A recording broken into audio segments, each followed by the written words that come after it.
Jazz fans, it's Blaire Benoit backstage with the only crooner himself, Howard Hewett. Howard, welcome back. The only, the best at what he does. Welcome back to Long Beach, Howard. Thank you. It's good to be back.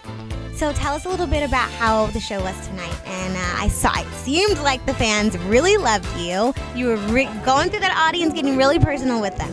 It was fun. Last time I played Long Beach, I think it was about a year or so ago.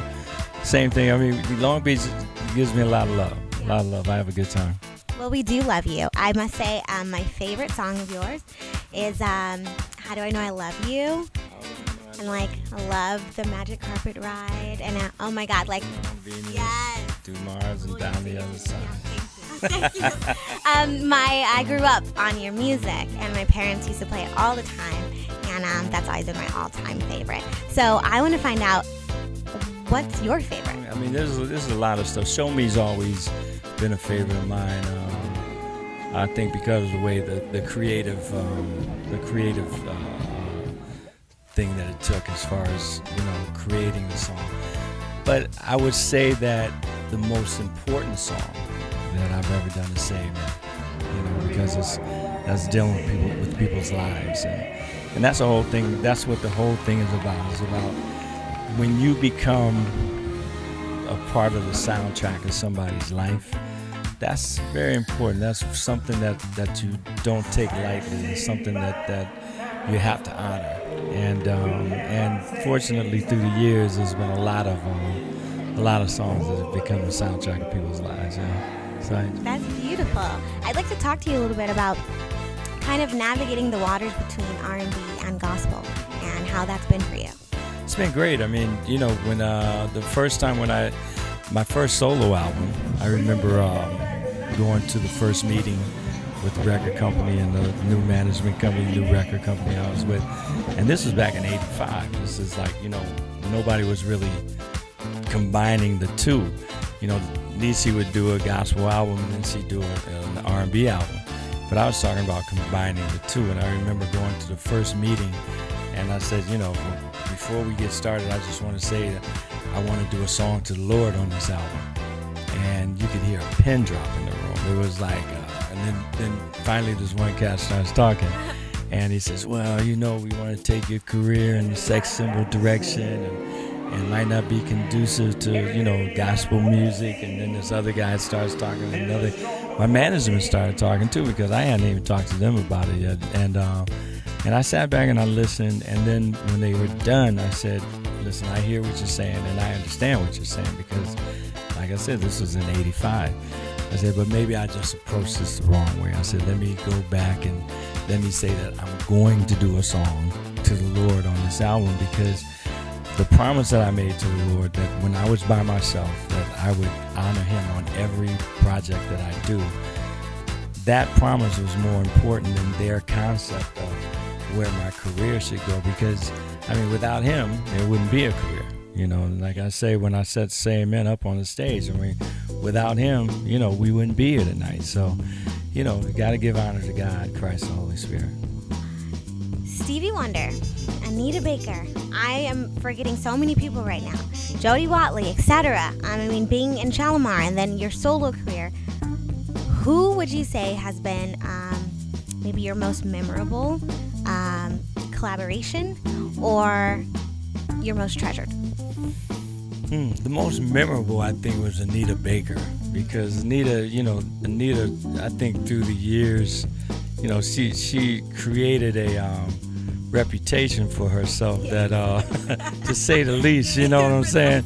And so that was a challenge, and because I remember we had a specific amount of time. We had one day, because it took us a couple weeks to find. A couple months actually to find the right song to do, because that's what it was all predicated on. We found the right song.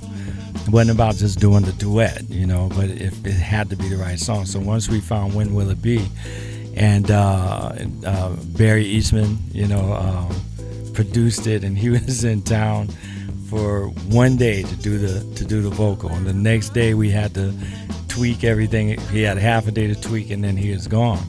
And so Anita comes into the studio. She says, Oh, Howard, I don't know. I just got off the phone with Krasnow, who was the head of the record company. We both were on the election.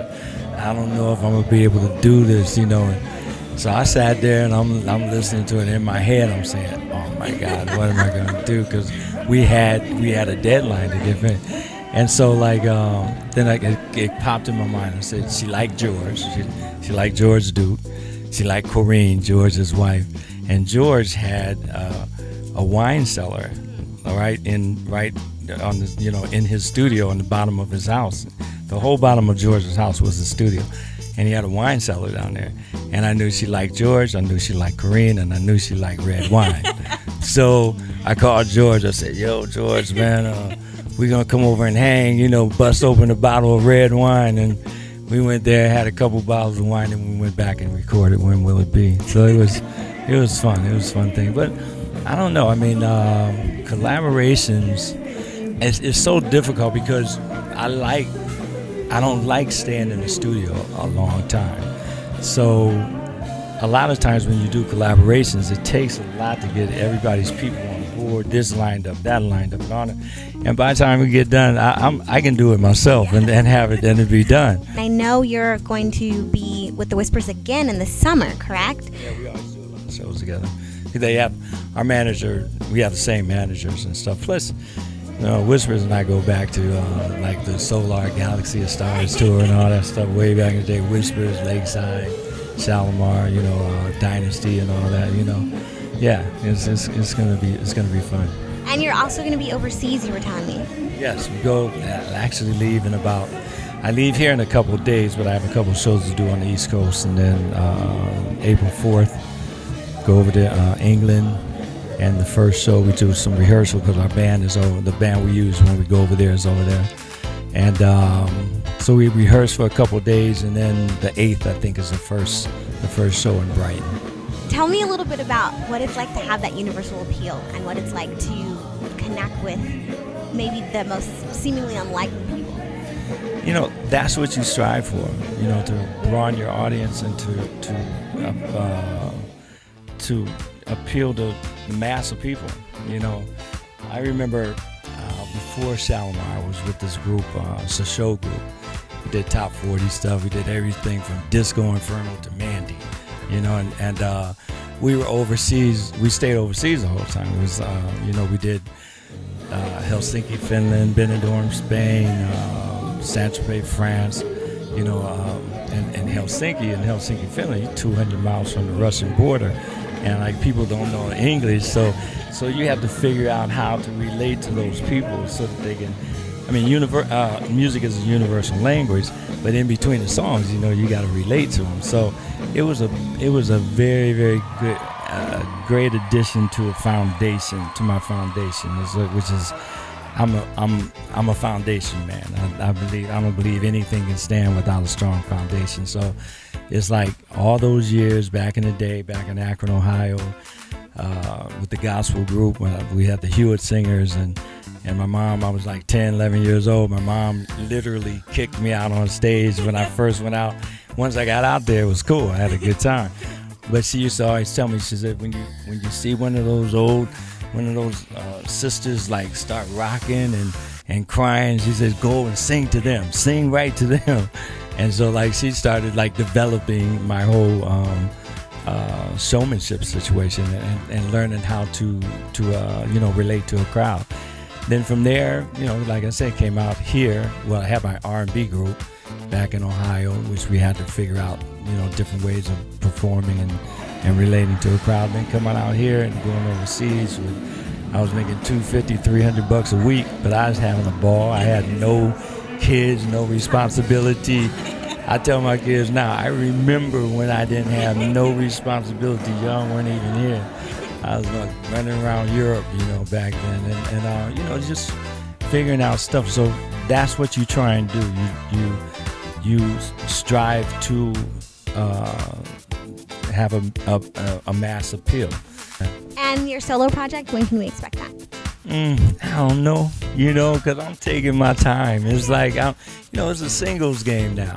As I'm taking my time, like the song I did tonight, Better Guy, that'll be on the solo album. So, and I put that out as a single, just put them out there. Now you can just put them out there as long as you got, nice marketing and promotion situation going and some, distribution. Just put it out there, and then once the album's done, I'd say I'm about maybe 6 or 7 deep right now as far as tunes are concerned. So that I'm gonna put like 11 or 12 tunes on the album. So I'm about 5, 6 more. Perfect. Well, we're definitely looking forward to it. Thank you so much for a great show and for your great time. Oh, thank you very much. I had a great time. All right. This has been another Rainbow promotion.